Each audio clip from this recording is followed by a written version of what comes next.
tuned in to The Andrew Lawton Show.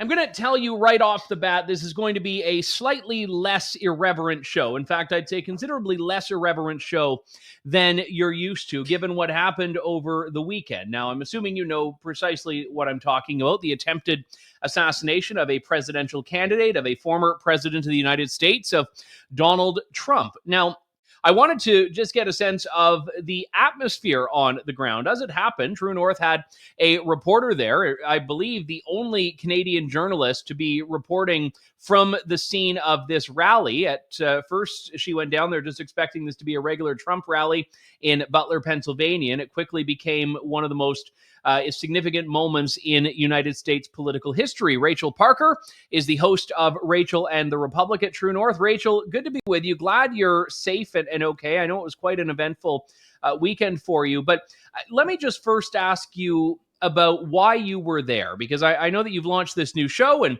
I mentioned we typically don't cover American politics. Why were you there, and why have you taken on this campaign?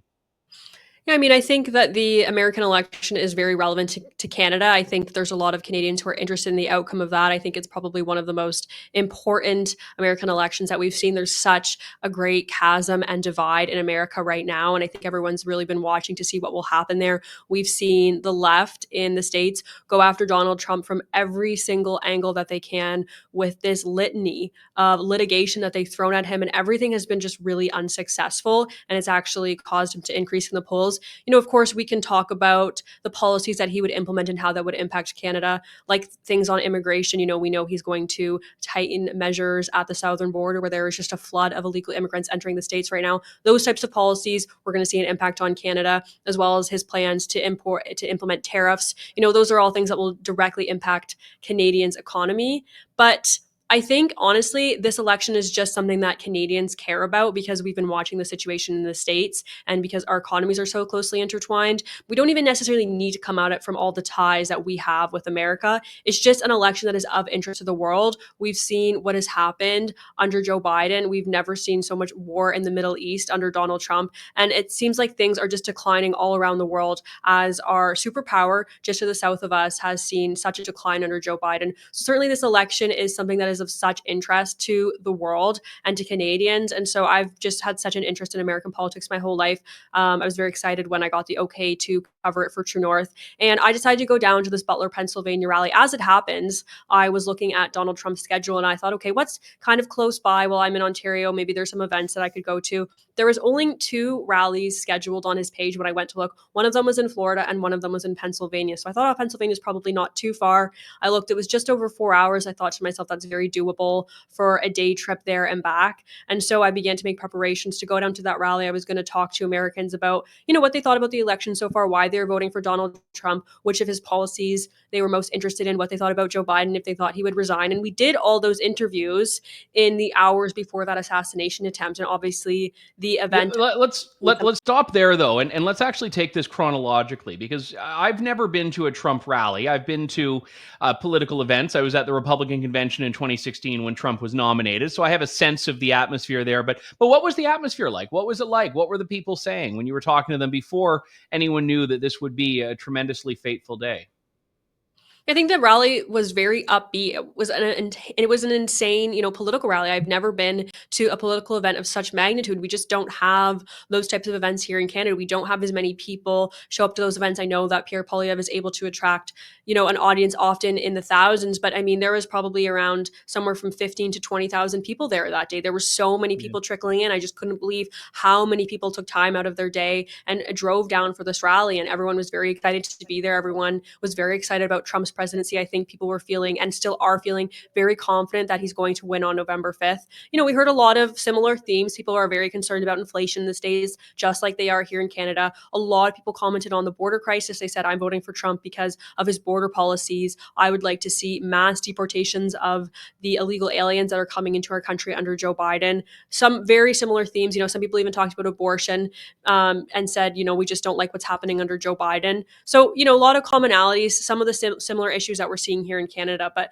very up. It was felt like 34 degrees Celsius that day. Like I personally saw a couple people pass out, and I'm just one person in a crowd of tens of thousands. If I personally see a couple people pass out, there was probably well over 100 people that passed out from the heat. But people were so eager to come out and to show their support and appreciation for Donald Trump, given everything that the left in America has thrown at this man, and he's still standing. And they really feel like, he's our voice and he's standing up for us in a way that no one has in a very, very long time in American political history. He takes the stage, and in the moments when the shooting happened, what was going through your mind? What was apparent? Because when you listen to the audio from afar, I know what gunshots sound like. I'm a gun owner, but you can't be definitive. Was this a balloon popping? Was it an air gun? Was it how quickly and how instantly did you know, and did people on the ground know, oh my goodness, something is happening here?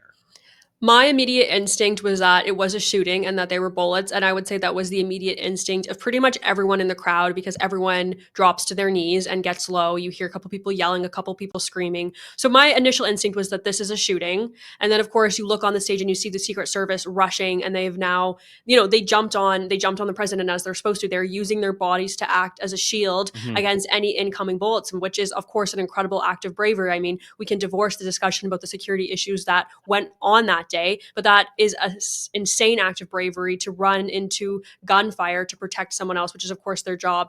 And, then something happened, because you see the Secret Service agents, they're on the stage, they're all in a pile, and no one really moves for a couple seconds. And in that moment, I honestly thought to myself that I thought maybe that Trump had been hit and that he was dead, because I couldn't understand why the Secret Service agents weren't rushing him away if there was just not a lifeless body underneath them. And my understanding of their protocol was that if there's an emergency, immediately rush him, get him to safety, get him out of that crowd. You don't know if there's going to be more than one shooter in an event like that. The first shooter maybe is just a distraction. So the fact that nothing really happened in those first few seconds, to me, indicated that there was something seriously wrong. Now, of course, we know that assume the worst, of course. Yes. And then so then he gets up, and we've all seen, actually, Sean, put it up on the screen. We've all seen this just legendary photo from the Associated Press photojournalist Evan Vucci. This photo that just will go down in world history, American history, of Trump, blood still on the side of his face, raising his fist, American flag, Secret Service. It's got everything. It's a beautiful photograph itself. It's composed perfectly, but the symbolism there is a moment. Explain, if you can, the vibe in the crowd, because you have, in the span of seconds here, panic, fear, chaos, and then cheering and celebrating and chanting. So I think everyone in the crowd in those initial moments were wondering the same thing that I was wondering, is if he had been hit in the head. And then we see him rise to his feet, and he sort of reaches through his Secret Service agents. There's been some discussion that lady in the front wasn't even tall enough to cover him. But he reaches through them, and he raises his fist, and he starts pumping it and chanting, "Fight, fight, fight."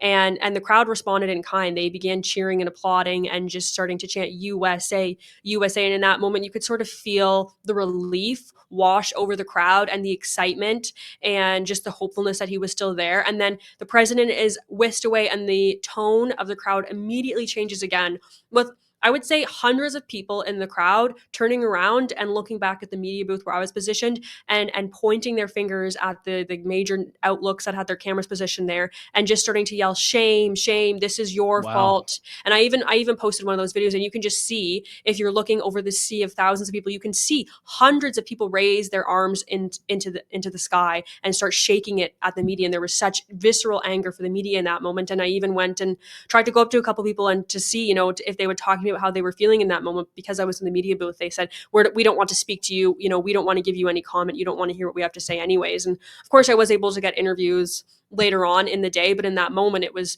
such visceral anger directed directly towards the American media. Interesting.